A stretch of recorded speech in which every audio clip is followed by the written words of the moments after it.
강혜신의 오늘의 미국.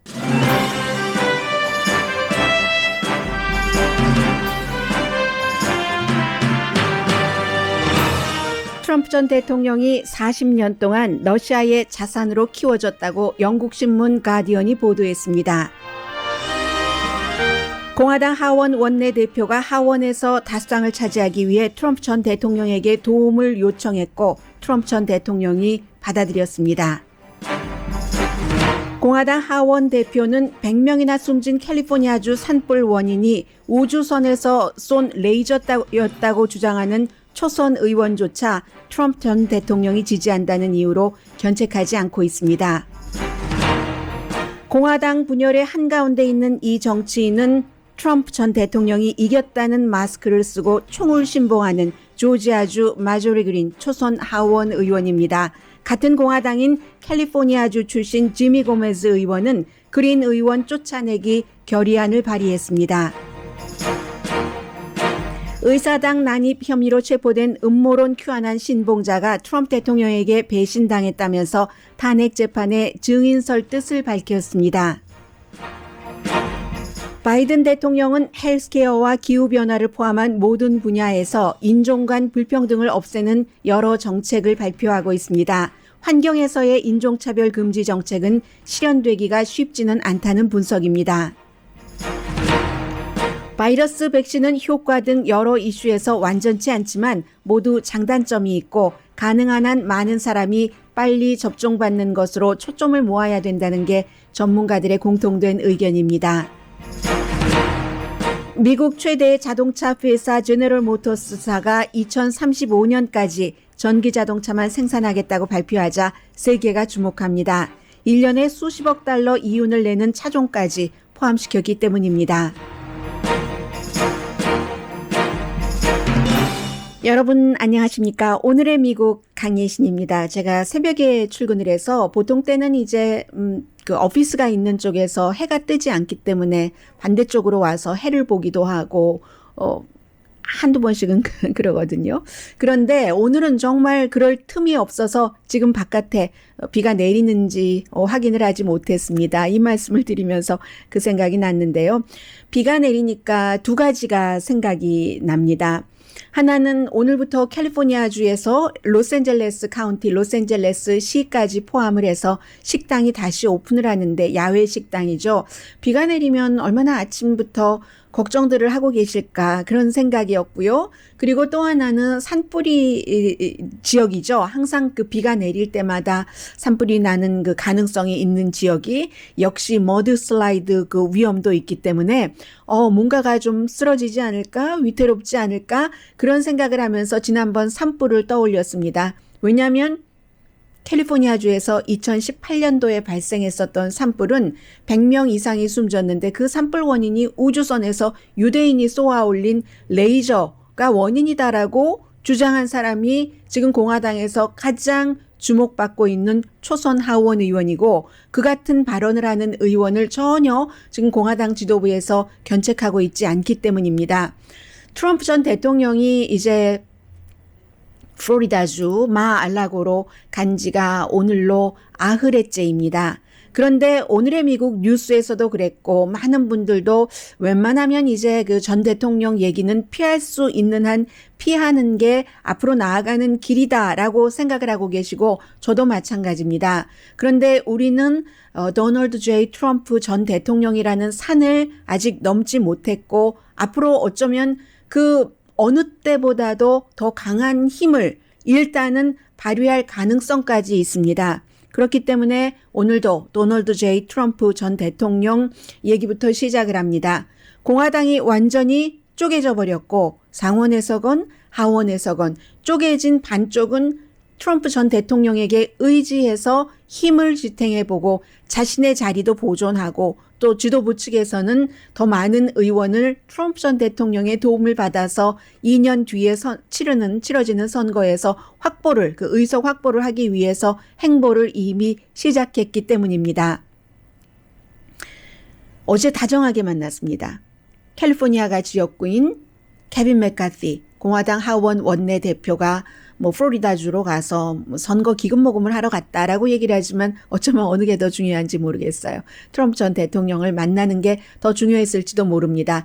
해서 아주 좋은 분위기였다고 얘기를 하고 트럼프 전 대통령 측에서는 사진도 아주 뭐 근사한 사진을 발표를 하고요. 그에 비해서 케빈 맥카시 공화당 원내대표가 요청을 하러 갔는데도 트럼프 전 대통령 말을 잘하지 않습니다. 미팅을 하고 난 뒤에 다만 트럼프 전 대통령이 2021년, 2년, 아무튼 2년 뒤에 치러지는 그 선거에서 하원이 공화당이 다수당이 될 수 있도록 도와주겠다 하는 약속을 했다. 뭐 이런 얘기 정도만 하고 있거든요. 그만큼 공화당에서는 지금 누가 지지하는 것보다 아직은 트럼프 전 대통령이 지지를 하는 그 힘이 가장 크다는 것이 보여지는 겁니다. 말하자면 수단과 방법을 가리지 않고 힘이라면 붙잡겠다는 게 지금 공화당 케빈 맥카시 하원 원내대표의 심정입니다. 왜 이렇게 표현드릴 수 있냐면은 맥카시 대표도 1월 6일에 의사당 난입 사건이 있은 뒤에는 트럼프 대통령이 그 난입 사건에 책임이 있을 수 있다고 분명하게 얘기를 하면서 거리두기를 했습니다. 그런데 1월 6일, 지금 1월이 채 지나지 않아서 본인이 이제 엎드리고 트럼프 대통령이 살고 있는 집으로 간 셈이죠.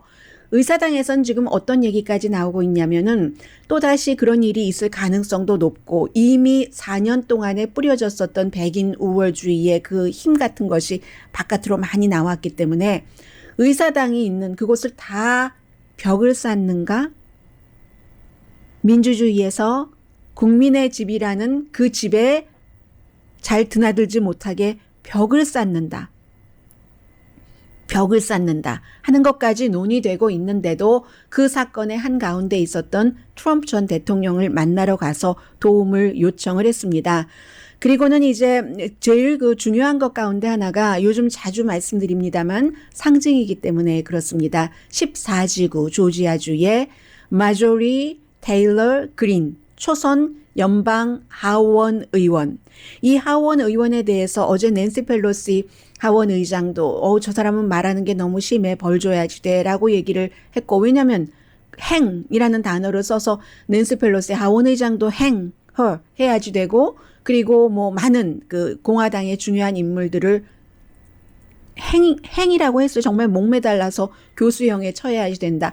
이런 많은 그 글들을 그 페이스북 등을 통해서 썼기 때문에 이 우리 하원 의원이잖아요. 당은 다르지만 하원 내부에 적이 있다. 이렇게 얘기하니까 또 많은 뭐 팍스라든가 브레이트바트에서는 어떻게 하원 의장이 하원 내부에 적이 있다고 하는가. 앞에 뒤에 내용은 얘기하지 않고 이렇게 또 비난을 합니다. 지금 이런 그 상황에서 마조리 테일러 이 그린 의원에 대해서는 정말로 케빈 맥카시 그 하원 그 공화당 원내대표가 조치를 취해야지 되는가, 취하지 않아야지 되는가 기로에 서 있습니다. 민주당뿐만이 아니라 공화당 내부에서도 지미 코메즈 의원을 이름 정도는 알고 계시는 분들이 많으실 겁니다. 왜냐하면 그 로버트 안 후보, 코리안 아메리칸 그 젊은 후보가 바로 몇 년 전에 지미 고메스 그 현 의원과 선거에서 겨루어서 졌기 때문이죠. 그래서 그 지미 고메즈 의원이 이제 재선이 됐잖아요. 라티노입니다.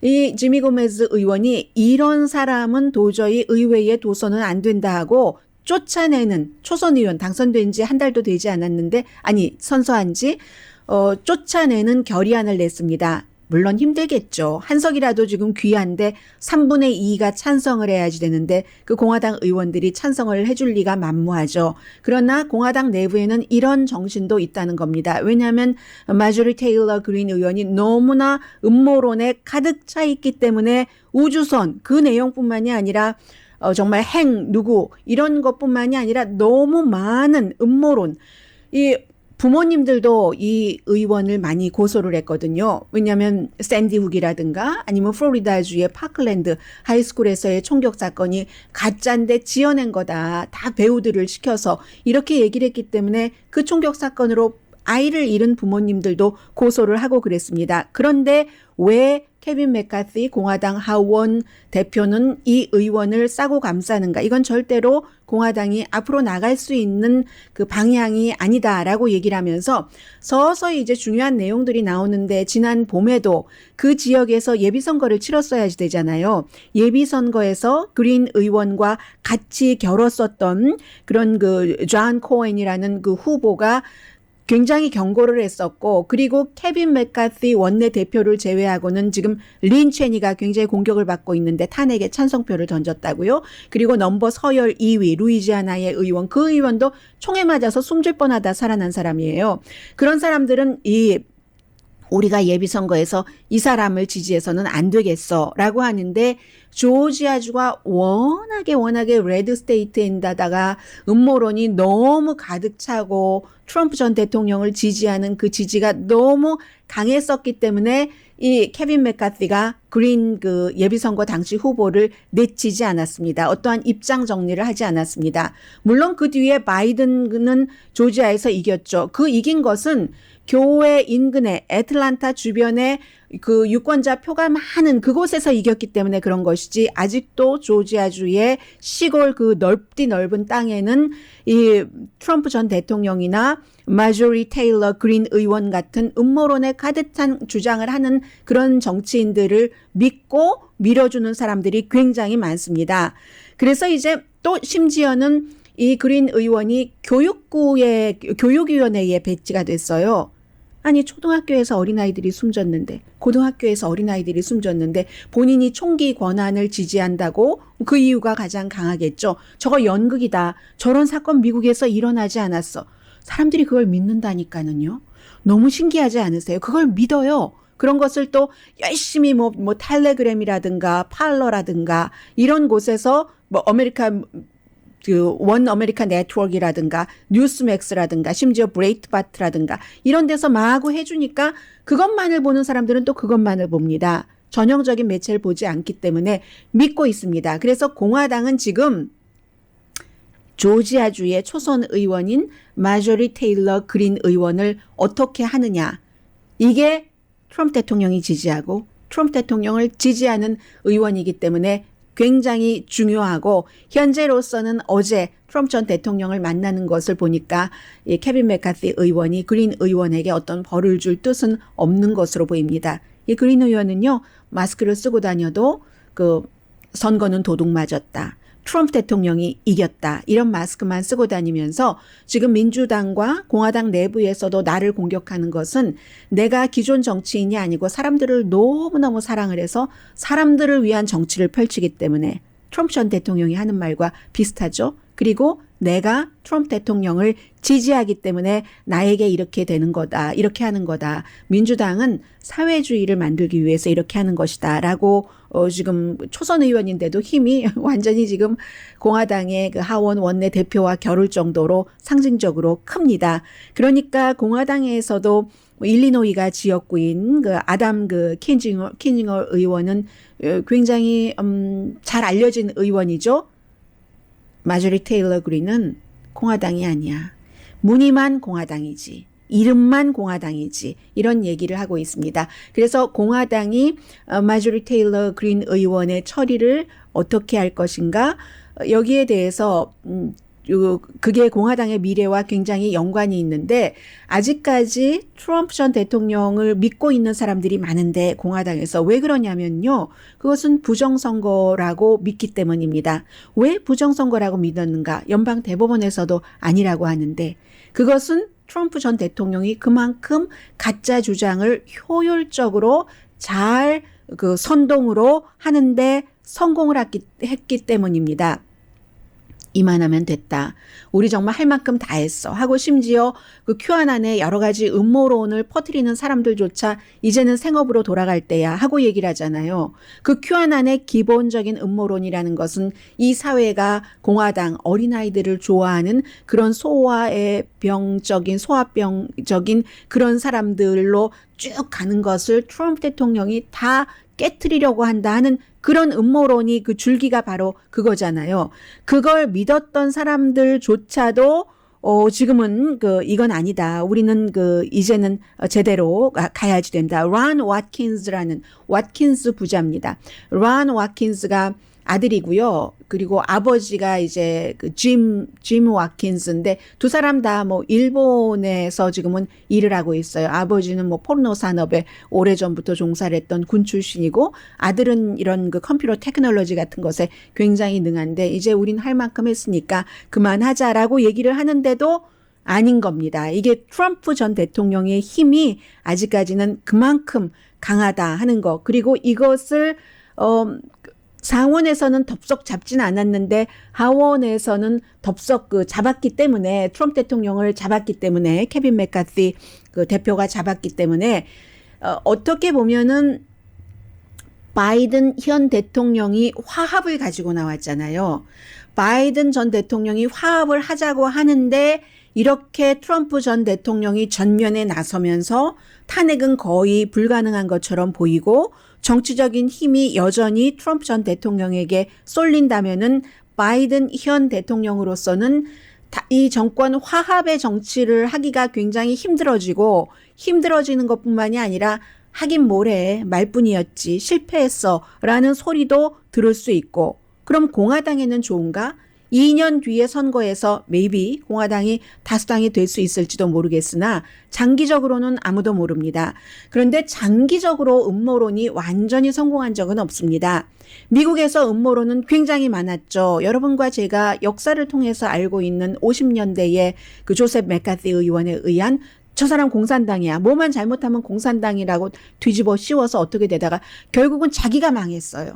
그리고 민주당도 사실 민주당 쪽에서도 음모론이 늘 나옵니다. 예를 들어서 유명한 다큐멘터리 영화 감독 마이클 무어라든가 올리버 스톤 감독 같은 경우도 정치계에서 특히 기업에 관해서 이거 기업이 이런 음험한 마음을 가지고 이런 일을 하는 거야 하고 음모 비슷한 게 나오지만 미국에서 음모가 강한 것은 거의가 특히 요즘은 더하죠. 공화당 쪽입니다. 그런데 그 같은 음모론이 영원히 성공하지는 않기 때문에 뭐 그러한 것을 조금 바라보면서 음모론에 빠져서 국가가 나가면은 국가가 어디로 가겠습니까? 만약에 케빈 맥카시의 저 사람 공산당이야 이런 것들이 다 성공했으면 그 당시에 훌륭했었던 사람 모든 분야에서 아마 남아나지 않았을 겁니다.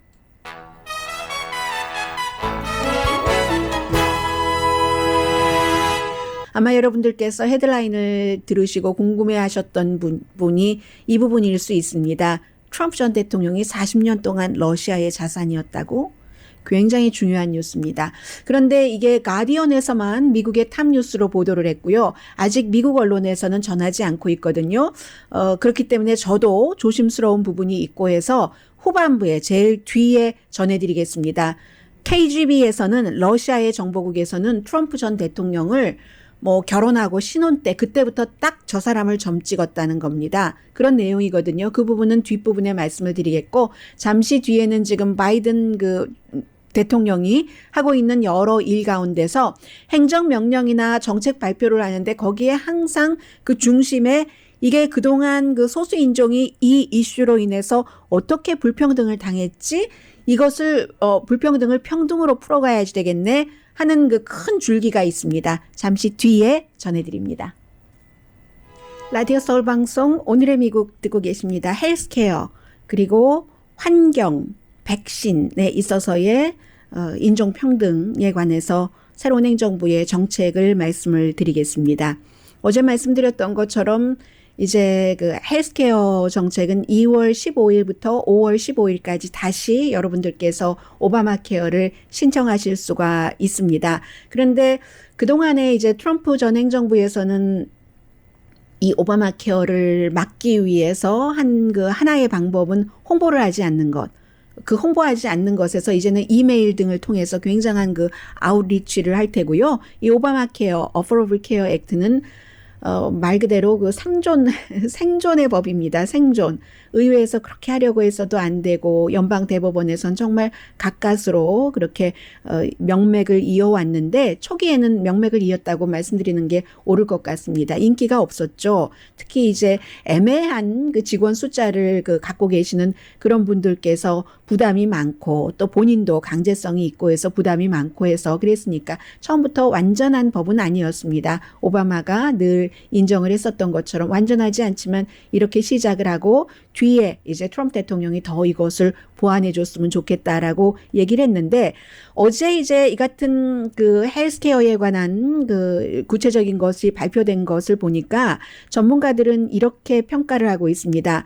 연방 정부가 지금까지 했었던 일 가운데서 지난 50년 동안 만들어진 법이라던가 연방 정부의 이게 이제 오바마 대통령의 뜻으로 시작이 됐으니까는요. 가장 큰 일이다. 어디에 비교를 하냐면요. 미국에서 이제 모든 그 공립학교를 그 학생들 무료로 다닐 수 있다던가 그리고 그 메디케이드 지역에 따라서는 소셜 시큐리티에 이것을 비유를 하고 있습니다. 그래서 트럼프 전 대통령 시대에 건강보험이 없는 사람이 늘어났습니다. 오바마 시대에 건강보험이 없는 사람이 8.6%였거든요. 미국에서. 그런데 트럼프 전 대통령 시기에는 오히려 이제 시기가 지나가면 더 줄어드는 것이 당연한데 10% 조금 넘게 그러니까 약 1.4% 건강보험 없는 사람이 늘어났습니다. 어떤 부분은 이 오바마 케어 그 부분적으로 굉장히 약화시켰죠. 약화시켰기 때문에 또 공화당 정치인들이 좋아하기도 했는데 이 바이든 그 현 대통령이 오바마 케어를 더 쉽게 이제 할 수 있도록 하고 보조도 오바마 케어 자격이 되는 사람이 약 1,500만 명이라고 하면은 한 뭐 500만 명 정도는 보조금도 충분히 받을 수 있고 하니까 이게 일단은 괜찮습니다. 그리고 가능하면 더 싸게 할 수 있는 그런 방법을 한다는 것이 정부의 정책이면 아무래도 그쪽 방향으로 나가죠. 중요한 것은 이제 그 의회에서 더 확실하게 이것을 딱 묶어두면은 좋은데 아직도 미국에 한 2,500만 명 정도가 건강보험이 없거든요. 이것도 그냥 대강 잡아서 2,500만 명 정도인데 2,500만 명이면은 한국 인구의 반 정도인 겁니다. 미국 인구는 지금 뭐 한 10% 정도니까 이거보다 더 많겠네요. 더 많겠다는 말씀이 맞겠습니다. 그러나 뭐 태어나자마자 뭐 금방이라던가 뭐 이런 경우는 건강보험이 뭐 해당이 안 된다던가 뭐 예를 들어 그런 게 있으니까는요. 오바마 대통령이 단임 대통령이어도 좋으니까 이것은 하겠다 하고 실제로 그것을 하고 다른 것을 못하느라고 중간 선거에서 진 것도 있지만 그게 이제 지금 그 역사가나 그 정치 전문가들이 평가할 때는 지난 50년 사이에 최고의 국가적인 정책이었다. 가장 중요한 그 같은 다른 것이 희생된 것에 대한 보상이라고 볼 수도 있고요. 그 오점 같은 것을 이제 의회까지도 가서 고쳐야지 된다. 그러기 위해서 민주당은 2년 뒤에 하원도 더 많은 의석을 확보하기를 바라고 상원도 더 많은 의석을 확보해서 다수당이 되기를 바랄 테고 백악관은 물론이고요. 공화당은 이 모든 것이 또 민주당과 반대 방향으로 나가기를 원할 겁니다. 그리고 이제 환경에서의 평등을 말씀을 드리겠습니다. 친환경적인 그 정책을 기후변화와 관련해서 뭐 연방정부 그런 소유주의에 서 뭐 오일 시추, 뭐 화석 연료 개발 이런 것을 금지하는 행정명령을 했는데 그것과 더불어서 한 게 또 뭐냐면은 그 주택에 대해서도 차별을 금지한다는 것을 더 강화하기도 했고요. 미국의 조닝이라는 게 있잖아요. 그래서 한 군데를 오늘 아침에 그 NPR 방송이 보도를 하는데 캐롤라이나주, 노스캐롤라이나인 것 같아요. 노스캐롤라이나 맞죠? 그 돌핀 카운티니까 그 유명한 돌핀 카운티를 얘기를 하겠죠. 노스캐롤라이나주의 그 돌핀 카운티 이렇게 보면은 참 땅도 평평하고 이게 보기에는 우리가 이렇게 그 프리웨이 같은데 가면서 볼 때는 야 정말 평화로워 푸른 초장에 나 여기서 살면은 근심 걱정이 없을 것 같아 이렇게 생각하는 그런 곳이래요. 그런데 보기는 좋은데 돌핀 카운티 여러분들이 와서 살아봐라. 여기가 살기가 좋은가? 숨쉬기조차 힘들어 라고 얘기를 합니다. 이곳에요 200만 마리의 돼지가 있답니다. 그런데 미국에서 돼지 농장, 무슨 농장, 그리고 또 이제 하이웨이가 어느 루트로 가는가 이런 것 있잖아요. 그런 것을 결정을 할 때 쭉 보면은 백인이 많이 사는 지역보다는 소수인종이 사는 지역, 그리고 부자 동네보다는 가난한 동네에 이런 것들이 지어진답니다. 그러면 돼지 농장을 예로 들었으니까 돼지 농장이 있으면 돼지가 내뿜는 배설물에서 나오는 가스 같은 것이 있고 그러면 물도 더러워지잖아요. 당연히 공기가 더럽죠. 숨쉬기도 힘들다는 말이 맞는 겁니다. 그런 것들이 정말 오랜 동안 있어 왔는데 하이웨이 짓는 것도 마찬가지가 될 테고요. 그랬는데 그래서 사람들이 너무너무 수십 년 동안 불만을 하는 거예요. 어떤 그 과거에 1980년대에 시위하는 것을 보면은요. 뭐 하이웨이 이런 데 사람들이 누워 있어요. 누워 있는 사람 가운데 백인 없습니다. 우리 이렇게 더 이상은 못 살겠다. 더 이상은 못 살지 하면서 시위를 하는 거예요. 길에 누워서. 차라리 내 위를 밟고 지나가라.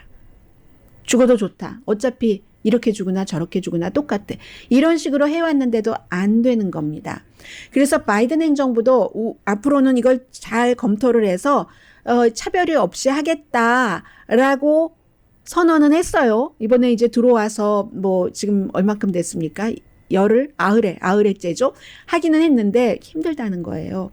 빌 클린턴 전 대통령도 미국에서 첫 번째 진짜 흑인 대통령이라고 불렸어요. 와이시지만 그것을 강조를 했고 약속을 했는데 안 됐고 그 뒤에 뭐 몇 명의 대통령이 있었잖아요. 오바마, 부시, 트럼프 대통령은 전 대통령은 그런 약속 뭐 하지도 않았겠지만 안 된다는 겁니다. 여러 가지 그동안 수십 년 동안 얽혀있던 것들이 너무 많기 때문에 뭐 파이프라인 통과하는 라인 이런 것도 다 마찬가지예요. 그래서 환경에서의 그 인종평등이라는 것을 이번 행정부도 아무튼 의지라도 보여주니까 아예 의지를 보여주지 않는 것보단 낫잖아요. 그럼 다른 데서는 당연히 뭐 당연한 거 아니야? 너희들 수십 년 동안 그렇게 살아왔잖아 라고 할 수도 있지 않겠어요? 그래서 이런 노력 정도는 하고 있지만 이 일은 시행되기가 그다지 쉽지는 않다라고 말씀을 드립니다.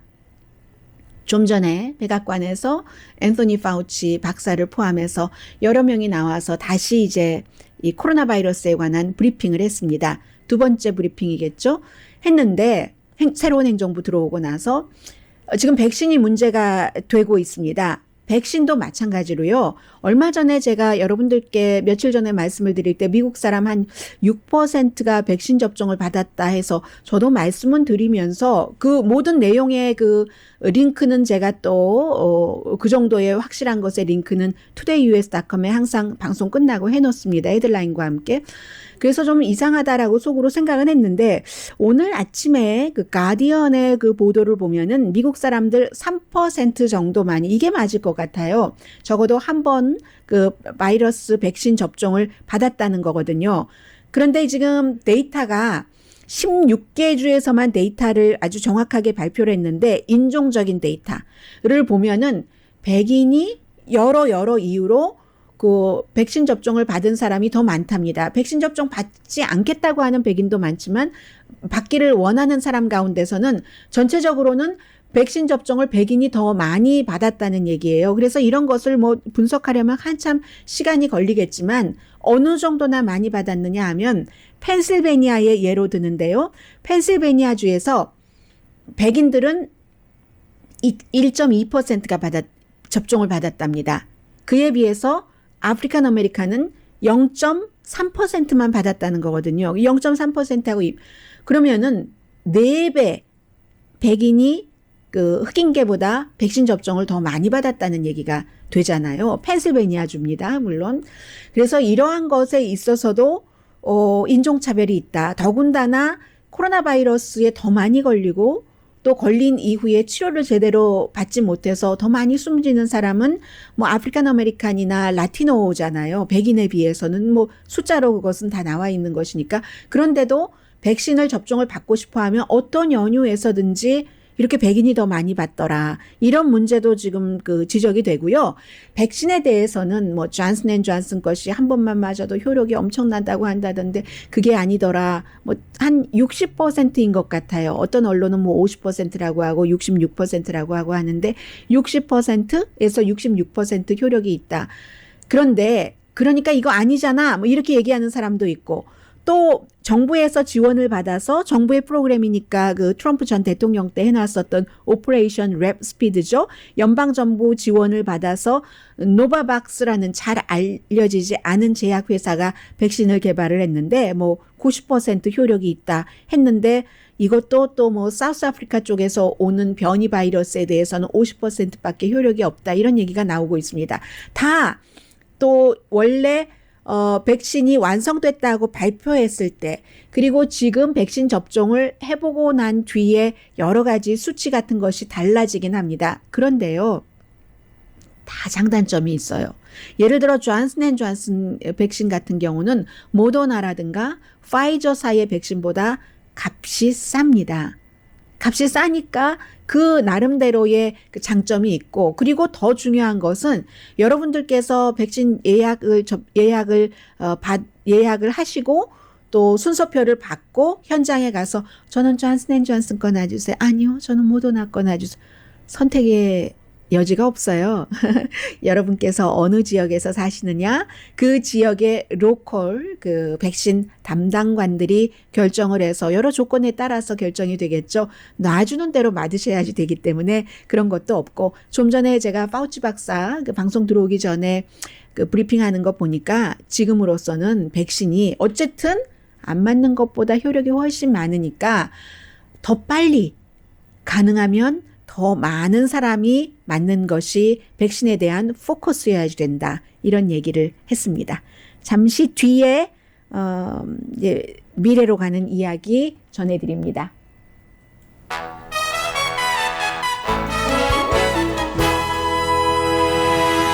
라디오 서울 방송 오늘의 미국 듣고 계십니다. 네, 어제 잠깐 전해드렸는데 오늘 보니까 굉장히 그 큰 뉴스가 되고 있네요. 제너럴 모터스가 2035년까지 뭐 픽업 트럭 또 SUV까지 전부 전기 자동차로 만든다라고 얘기하니까 이게 유럽에서도 전부 이제 자동차는 앞으로 한동안 여러분과 제가 비행기 자가용을 타고 다니기 전까지는 타야지 되기 때문에 세계 공통적인 뉴스가 될 수밖에 없죠. 그런데 지금까지 그 제너럴 모터스에서 SUV라든가 또 그 픽업 트럭으로 돈을 번 게 1년에 수십억 달러나 되는데 이것을 그것도 2035년까지 전부 전기 자동차로 바꾼다 하니까 깜짝 놀랄 만한 일이잖아요. 지난해에 제너럴 모터스가 미국에 판 자동차가 전부 225만 대 정도 됩니다. 225만 대 가운데서요. 지난해에 전기자동차가 몇 대였냐면 약 2만 대 정도밖에 안 되거든요. 그리고 255만 대에서 255만 대에서 2만 대 하면 나누면 이게 어떻게 됩니까? 이렇게 작은 부분이었는데 지금 2021년이고 2035년까지 모든 자동차를 전기 자동차로 만든다는 겁니다. 미국 사람들이 목표를 그냥 아무렇게나 세우겠어요. 이 사업하는 사람들이 그냥 뭐죠? 주먹구구식으로 아니겠죠. 더군다나 이 제너럴 모터스의 여성 CEO는 대단한 분이에요. 어려서 학교를 제너럴 모터스 학교 졸업하고 기술학교 아버지도 그 공장에서 일하셨고 그렇게 해서 CEO까지 됐고 누구보다도 미국에서 전기자동차를 먼저 만들었었던 사람이고 그래서 한국의 제너럴 모터스가 문을 닫을 수밖에 없었고 전기자동차를 생산하지 않았기 때문에 그런데 이게 연방정부와 같이 가는 겁니다. 바이든 행정부가 친환경 정책으로 연방정부에서 전기 자동차를 살 수 있는 그 자동차 대수가 몇 대냐면요. 65만 대가 되거든요. 연방정부에 보면 정부 자동차가 각 부서마다 얼마나 많이 있겠어요. 65만 대나 되니까 전기자동차로 다 바꾼다고 선언을 했잖아요. 며칠 전에. 그러니까 65만 대 뭐 하고 나서 또 많이 또 타고 다니니까 조금 있으면 또 해야지. 그리고 지금 당장이 문제가 아니라 어차피 가는 길이 그 길이기 때문에 그렇게 한다. 그렇기 때문에 이제 그런 거죠. 그린이에요. 앞으로의 색깔은 그린 색깔입니다. 이 친환경적인 그린 색깔이고, 제가 요 며칠 사이에 LA 코리안타운을 이렇게 다니다 보니까, 제가 1세대 전기자동차 탄 사람이잖아요. 하이브리드 말고.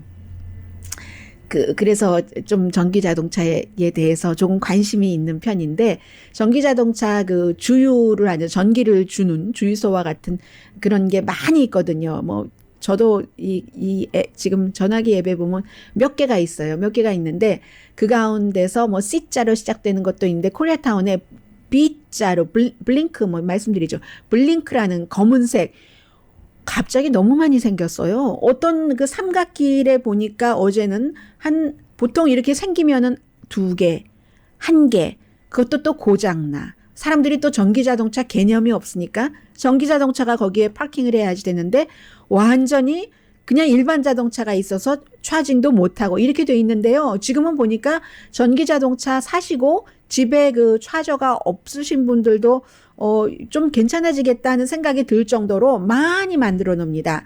캘리포니아이기 때문에 더하죠. 캘리포니아주는 연방정부와 이 그린 정책에 있어서는 같이 가기 때문에 이제 그런 것들이 있다라고 말씀을 드리고요. 제가 또 전해드릴 게 있었는데, 그 다음에 러시아와 그 트럼프 전 대통령 때문에 그것을 시간을 좀 세이브를 하고 시간 남으면은 전해드리겠습니다.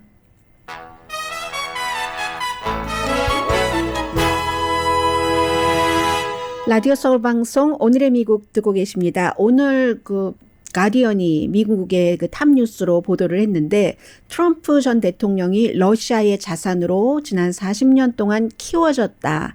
이런 표현입니다. 트럼프 전 대통령이 러시아 KGB 정보국으로 볼 때 완전한 목표였답니다. 여러 가지 뭐 퍼스널리티나 그런 것들이 해서 러시아 쪽에서 접촉을 했다는 건데, 이게 이제 새로 나온 책이에요. 이 아메리칸 컴프로메이시라고 해서 러시안 말 그대로 무슨 뭐 정보를 좀 마구잡이로 수집을 하는데 뭔가 데미지를 주기 위해서, 그런 뜻으로 이제 책 표지가 빨간색입니다. 이 책을 쓴 사람이 따로 있고, 책을 쓴 사람은 베니티 페어가 뭐 정치 같은 데도 어떤 때 깊이 들어갈 때가 많거든요. 베니티 페어의 편집인이었었던 사람이고, 크레이그라는 라스트 네임입니다. 그리고 주로 이제 정보가 전에 KGB의 워싱턴 책임자라기보다는 KGB로 워싱턴에서 일했었던, 타스 통신에서 일했었던 그런 사람이 줬는데, 그렇게 해서 이제 쭉 여러 가지를 취재를 굉장히 많이 했어요. 이 가디언이. 그래서 어떻게 러시아가 이 트럼프 전 대통령을 자산으로 삼기 시작했는가 하는 게, 보통 이제 학생이나 그런 사람들을 중요한 포지션으로 올라가려고 하는 사람들을 이제 포섭을 알거나 모르게나 이제 정보원으로 활용을 한다는 겁니다. KGB의 정책이. 그런데 그 당시에 80년대에 트럼프 전 대통령이 그랬었다는 겁니다. 그래서 이제 이러한 내용을 제가 이름은 말씀드리지 않겠어요. 뭐 유리, 슈베츠 등등의 여러 사람들의 그런 것을 인용을 해서 책과 추가 취재로 가디언이 보도를 했는데, 이 유리 슈베츠라는 분이 중심에 있는 거예요. 이 책에 중요한 증언을 많이 한 KGB 출신이죠. 80년대에 러시아 뉴스 에이전시인 타스의 워싱턴 특파원으로 와서 일하면서 이제 여러 가지를 그 뒤에 이제 쭉 보고했었다는 겁니다. 93년도에 미국으로 영구 이주해서 시민권자가 된 사람이에요. 그래서 이제 이 사람이 트럼프 전 대통령을 어떻게 비유하냐면 캠브리지 5라고 해서 뭐 냉전 초기하고 그 당시에 이제 영국에서 정보를 크렘린에 줬었던 그 조직이요. 비밀 조직을 2차 대전 중에 그런 조직에 비유를 하고 있는데, 97년도에 트럼프 전 대통령이 이제 러시아에 이제 처음 이제 가게 됩니다. 그 당시에 이제 체코의 모델, 지금 3명, 위에 자녀 3명의 이방카 트럼프까지 포함해서 어머니인 이바나, 체코 이름이 따로 있어요. 뭐 아무튼 뒤는 잘 모르겠고, 이바나 트럼프와 결혼을 하고 나서 이제 모스크바에 오고 했는데, 그때 딱 KGB가 보고 나서는 이 사람이다라고 생각을 했답니다. 생각을 하고 접근을 하기 시작했고 3년 뒤부터 트럼프 전 대통령이 뉴욕에 아주 큰 부동산 개발을 시작하는데 그게 그랜드 하이어트 호텔이에요. 하고 나서 200개의 텔레비전을 호텔방에 넣을 것을 누구에게 구입하느냐? 피프스 애비뉴에서 전자 그 거래를 했었던 그 세미온 키슬린이라는 이 사람이 클레물린과 연관이 있는 사람이랍니다. 이 사람의 본인은 아니라고 얘기를 하지만 이제 이런 것을 구입을 하고 그 뒤로 이제 KGB가 이 트럼프 전 대통령을 만나서 아주 칭찬을 하면서 77년도부터 눈여겨봤대요. 클레물린에서는 이바나와 결혼할 때부터. 그리고 87년도에 모스크바에 처음 간 것은 87년도인데 그때 그 트럼프 전 대통령을 이미 다 연구를 해서 이 사람이 취약한 것이 무엇인가? 지적, 심리적으로 불안정하고 아첨에 굉장히 약한 사람이구나 하면서 이 KGB에서 트럼프 전 대통령에게 접근을 해서 체코하고 다 연관이 있었던 그 당시잖아요. 그 체코의 정보원들이 이 사람이 좋겠어 하고 KGB에 제일 처음 77년도에 줬다는 거고. 그래서 트럼프 그 전 대통령을 만나서 당신은 대통령을 하면 좋겠어. 대통령감이야. 이런 식으로 이제 마구 얘기를 해주고 모스크바에서 돌아와서 그해 9월 1일에 트럼프 전 대통령이 뉴욕타임즈에 전면 광고를 냈답니다. 그때 9월이었대요. 뉴욕타임스뿐만이 아니라 워싱턴 포스트, 보스턴 글로브가 그때는 뉴욕타임스 자매지였으니까는요. 미국의 외교 방어 정책이 작동하지 않는다. 트럼프 전 대통령이 그 당시에 그렇게 정책에 관심이 있었겠어요? 실력이 있었겠어요? 지금도 외교 실력 거의 없는데. 그리고 그때부터 나토를 비난을 한답니다. 나토를 비난을 하면은 러시아가 제일 좋아하는 거예요.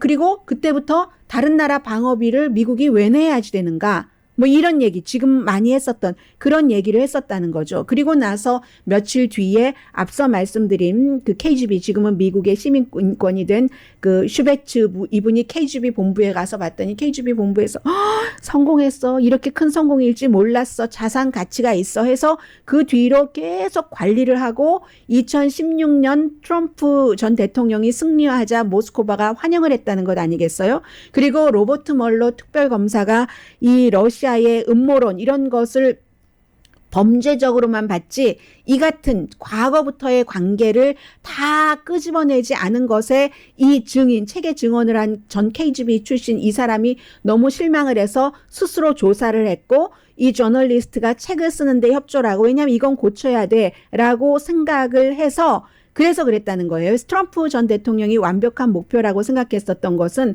허영이 많고 자아도취 이런 것도 많고 너무 약해서 그 뒤에 여러 가지 40년 동안 어떻게 키워졌는지는 책에 자세히 나오겠죠. 이게 가디언이 오늘 보도한 내용입니다. 비 오는 캘리포니아주인데 어느 지역에 있으시더라도 이제 환절기가 시작이 되잖아요. 우리가 제일 중요한 것은 역사의식을 가지고 살아가던 살아가지 않던 건강입니다. 강혜신이었습니다.